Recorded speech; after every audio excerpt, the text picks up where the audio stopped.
Jaren Hall is looking sharp. Jaren Hall is rather impressive. Have the Vikings found their quarterback of the future? How about we stick with their backup quarterback? Through 3 days outside of the obligatory Justin Jefferson contract talks to Danielle Hunter situation, the biggest story has been Jaren Hall looking rather good, and ultimately how we look at our 5th round draft pick. Jaren Hall was selected in the 5th round by the Minnesota Vikings, and at the moment is looked at strictly as a developmental quarterback. But his play this week has caught the eyes of many members of the media. Will Raggets from SI.com. In the first 11-on-11 period of practice, Hall ripped accurate throws over the middle to Lucky Jackson on consecutive plays. Later in practice, threw a perfect ball with touch to Thaler Thomas on a well-covered crossing route, putting in over the defense where only Thomas could catch it. Followed up that with a nice back shoulder throw on the left sideline to Cephas Johnson III. On Friday's episode of Purple Daily, Judd Zolgad had about a 10-minute monologue about what he observed in practice from Jaren Hall. Talked about his touch, talked about his accuracy, as well as the command of the huddle. He's playing with the third stringers, and he's playing against third stringers. So take from that what you will. But I'll say this. Better that he looks good doing so than not looking good. At the end of it, they weren't going to anoint him the backup quarterback, throw him in with the 2s, and give him a couple of opportunities with the 1s. He's going to have to earn his way up, and that's fine. But what we've seen so far are good indications. The Vikings have not had a competent developmental quarterback really since Brad Johnson. Granted, Jaren's a little bit older, took a couple of years off to do his missionary work. The idea of him being a starter is still a bit of a stretch. And that would be the ultimate hitting jackpot for the Vikings to find their starter in the 5th round and not have to trade 3 first-round draft picks to move up in the draft to take a toply rated guy. I'm not going to read too much into it, but at the same time, I've never minded a healthy amount of optimism for praising somebody for taking full advantage of their opportunities. And that's all that Jaren Hall has right now is an opportunity.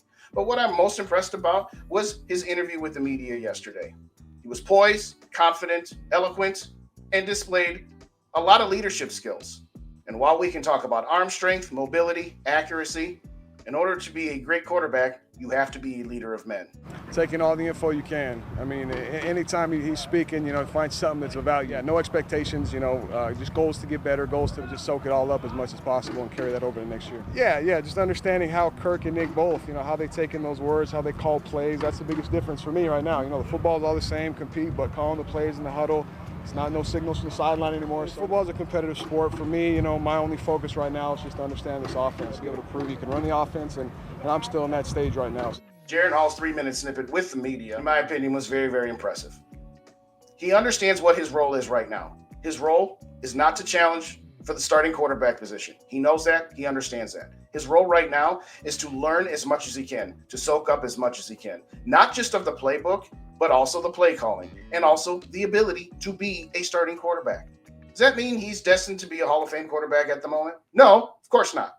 But what I like is that he's coachable, that he's teachable, and that he understands how to take the information that is being disseminated to him, not only by Kevin O'Connell, but he's also picking the brain of Kirk Cousins and, to a certain extent, Nick Mullins as well. I'm not saying that he's on the fast track. It's still unlikely that he will be the second-string quarterback and to be able to overtake Nick Mullins, but not impossible. And at the end of the day, he has an opportunity to learn, an opportunity to grow. And the fact that Kirk Cousins will probably get little to no time during the preseason games, if Jaren Hall continues to progress the way he has in practice, maybe he will get an opportunity to play with the 2s, and maybe he'll get an opportunity to start one of the preseason games. And maybe, just maybe, he'll have the opportunity to earn the backup quarterback position for the Minnesota Vikings. At the end of it, Kirk Cousins is this team's starter. He's had a history of never missing games, but we all know how many hits Kirk Cousins took last year, even before we saw the Netflix documentary, which further amplified how much of a beating this guy took. He's going to be 35 years old, and we have to keep our fingers crossed that Father Time doesn't even catch up with him and have him miss significant time for injury. But those are my thoughts. Let me know yours. Hit the like button, hit the subscribe button. Do you think Jaren Hall has an actual chance to supplant Nick Mullins as the backup quarterback for the Minnesota Vikings? Do you think he would be a better option if Kirk Cousins would have to miss some time? If you missed my video on how Justin Jefferson is the undisputed leader of the Minnesota Vikings, both on the field and off, as always, Skull, to the next episode.